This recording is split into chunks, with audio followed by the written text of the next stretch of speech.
Right now, I mean, today, Google is actively rejecting like thousands of websites for AdSense Oh, monetization. absolutely thousands. Yeah, and the reason for that, it often has absolutely nothing to do with the quality of their content. Right, which is wild to think about. It really is. It usually comes down to just two basic pages that most site owners, probably threw together in about 5 minutes. It is the ultimate digital blind spot. Yeah. I mean, creators will spend weeks obsessing over, like, their homepage layout or their backlink Oh, strategy. yeah. Keyword density, all of that. Exactly. But then they treat the About Us and Contact Us pages like the fine print at the bottom of a Terms of Service agreement. Just a total afterthought. Yeah, just a necessary annoyance. Well, welcome to the deep dive. Today, we are focusing on exactly that. Our insights today come directly from a really comprehensive guide by Ahmed Al-Basel on the Correct Information Basel SEO blog. It's a fantastic breakdown, Uh-huh. honestly. It really is. And our mission today is to completely shift how you, the listener, view these pages. We are going to show you how to transform these neglected boilerplate pages into powerful, highly optimized assets. Because they really are assets. They are. We're talking about building deep credibility, enhancing the user experience, and crucially, acting as a major key for unlocking that Google AdSense approval. Okay, let's unpack Okay, this. do it. We have to start viewing these pages as digital chores, right? Because they are effectively the secret handshake that gets search engines and users to actually trust your site. Yeah, and to understand the mechanics of how to actually write these pages, we first need to look at the underlying ecosystem. Right, the why before the how. Exactly. Yeah. According to Al Basel's guide, these pages are just absolute necessities in today's internet landscape. They are a primary vehicle for demonstrating a site's identity and its core values. Which builds trust. Right. In the SEO space, we talk constantly about EAT, right? Expertise, authoritativeness, and trustworthiness. The golden rule of SEO, basically. Pretty much.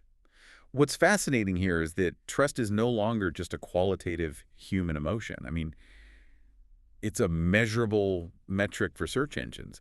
Search algorithms use it to gatekeep visibility and, monetization.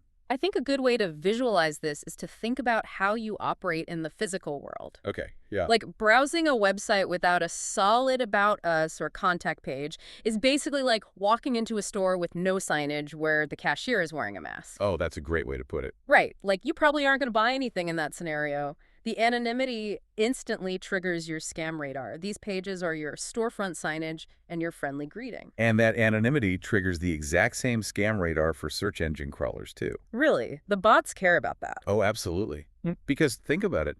Google's primary clients are its advertisers. The whole AdSense network is built on the promise that a brand's advertisements will be displayed in safe, legitimate environments. Right. They don't want their ads on some shady, anonymous blog. Exactly. Google will not partner with a ghost entity. Search algorithms are looking for signs that a real, accountable entity is behind the content. They need to verify your identity and your purpose. So those two foundational pages basically establish the baseline of trust. Yes, the trust that the entire monetization structure relies upon. Okay, so if establishing that verified entity is the ultimate goal, we have to transition from abstract theory to the practical art of storytelling. Which is where a lot of people get stuck. They do, because writing about your own project can be notoriously difficult. It frequently devolves into a dry corporate resume. Yeah, we were founded in this year, we do this. Boring. Exactly. But the guide offers a really clear roadmap here. It says, don't just list facts. You need to share your journey, your challenges, your future goals. Because that's what actually connects with people. Right. Al-Basel uses this example of a tech blog. It says, you write something like, the tech blog started in 2015 as a small project, and over the years it grew into a trusted source thanks to a team of experts. And let's look at the mechanics of why that specific phrasing works on multiple levels. Okay, yeah, break that down. Well, from a human perspective, it's building a parasocial relationship. You were mentioning humble beginnings, which makes the brand relatable. It shows a real trajectory of growth. Exactly. But from a technical perspective, there is a machine reading angle here that is arguably even more important. Wait, really? The machines care about the humble beginnings? Well, not the emotion of it, no. When Google's natural language processing algorithms, or NLP, when they crawl that text, they aren't feeling moved by your story. They are extracting data points. I see. So they are pulling that 2015 date to establish an entity timeline. Exactly that. The NLP algorithm cross-references that date with domain registration records, and historical crawl data to basically validate your longevity. That is so smart. Right. It extracts the phrase team of experts and then looks for author bios to corroborate that claim. So by structuring your story chronologically, you are feeding the algorithm a verifiable entity timeline. Which directly feeds into the authoritativeness score in EAT. Precisely. You are satisfying the bot and the human simultaneously. Wow, okay.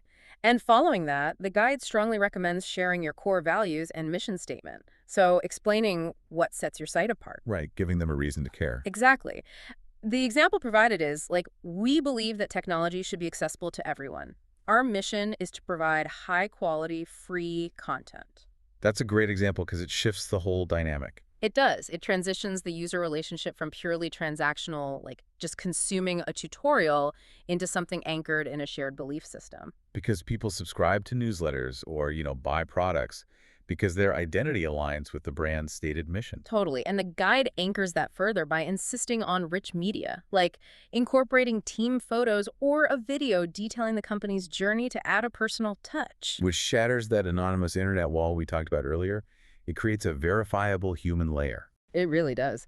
Yep. But the guide then suggests something that I actually want to push back on a little bit. Of that. It says to end the About page with a call to action, a CTA, inviting users to reach out or follow on social media. Okay, yeah. My question is a call to action really necessary on an About page? Like, doesn't that risk making a personal story feel a bit too salesy or pushy? You just shared this vulnerable story and then boom, a marketing CTA. Yeah, I hear you. It's a common hesitation. Yeah. But if we connect this to the bigger picture, we have to look at conversion psychology. Okay, I'm listening. A CTA in this context is not necessarily a hard sell. You aren't asking them for their credit card right there. Yeah. Think about the emotional momentum you have just engineered. Right. They just read your history. They align with your mission. Exactly. They've seen the faces of your team. Their engagement is at its absolute peak in that moment. So if they reach the bottom of the page and there is nowhere for that energy to go, what happens? I guess they just click back to Google. Right, they leave. So the CTA simply guides the user's momentum. An invitation to, reach out on our contact page turns a passive reader into an active community member. Ah, okay. So it captures the momentum before it dissipates. Yes. It is the logical next step in the relationship you just initiated.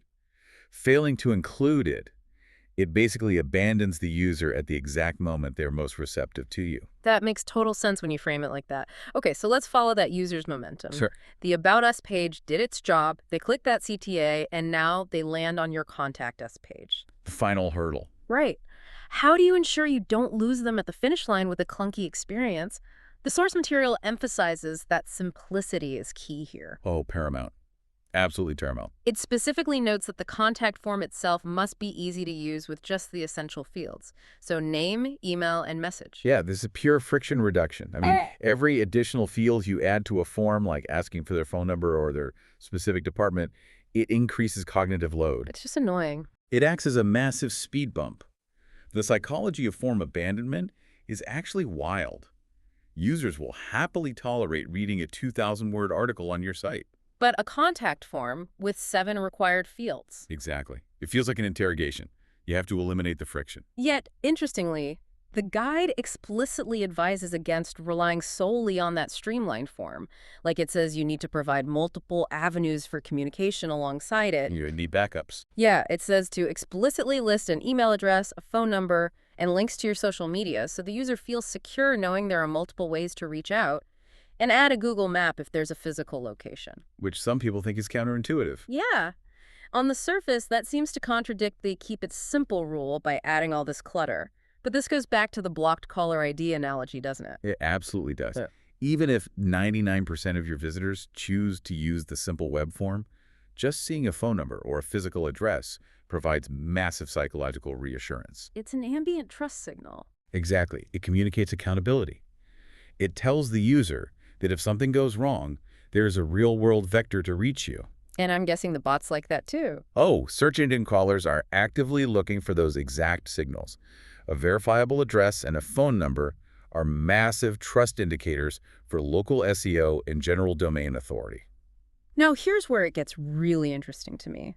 There is a highly practical tip in the guide for this page that I think most people just completely overlook. The FAQ section. Yes, Al Basel recommends adding a frequently asked questions, an FAQ section, directly onto the contact page. It is such a brilliant hack. It really is. It uses the example question, how do I subscribe to the newsletter? Answer, enter your email in the form at the bottom of the page. Simple but effective. Putting an FAQ on your contact page is like having a polite bouncer at the door of a club.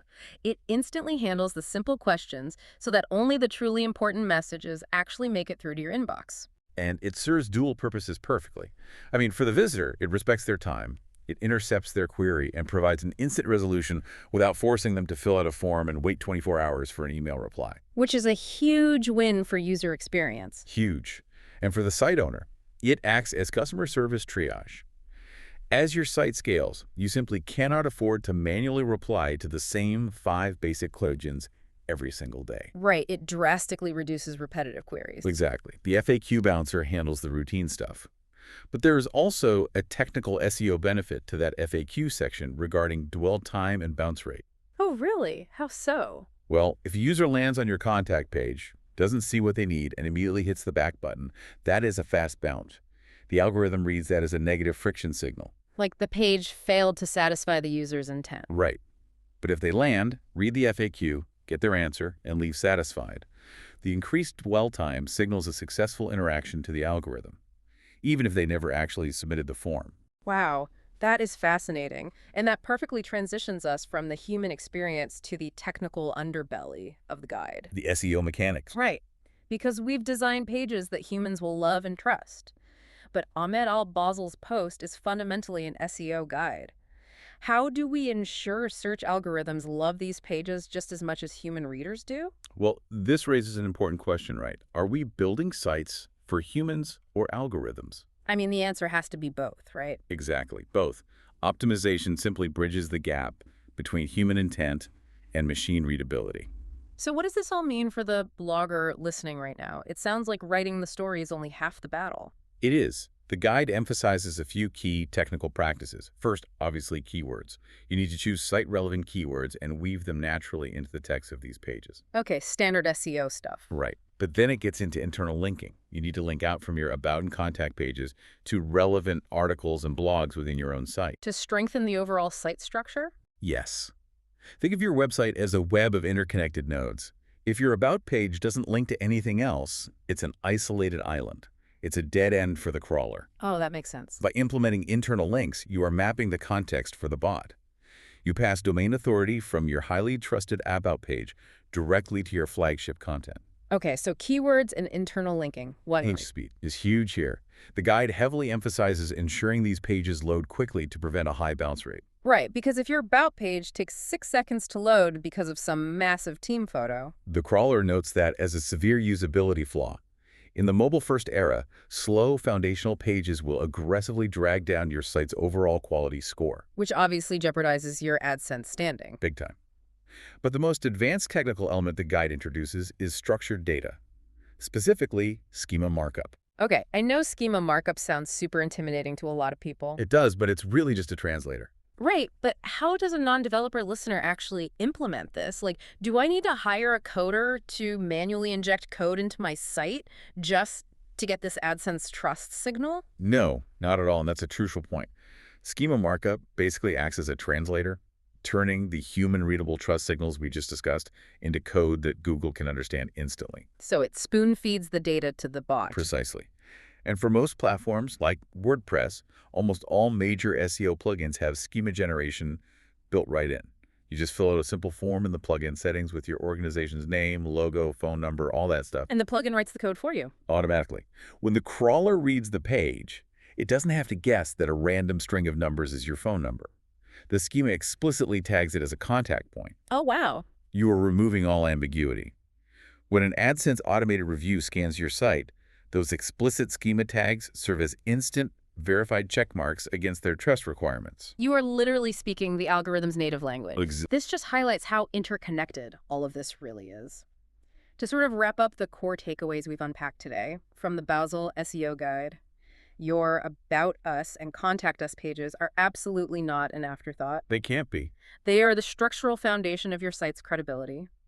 By combining engaging storytelling, a seamless user experience, and technical SEO, you build the trust required for better rankings and Google AdSense approval. It's a complete package. You establish a bond with the reader, you respect their time with good UX, and you validate your identity to the machines using schema. You really need all three. So to you, the listener, I encourage you to take a critical look at your own digital footprint today. Really look at it. Are your foundational pages working for you, or are they just gathering digital dust? It's definitely an audit worth doing. Absolutely. And before we go, I want to leave you with one final kind of provocative thought to mull over, something that builds on the storytelling aspect we discussed earlier. Oh, I like this. Lay it on me. Think about this.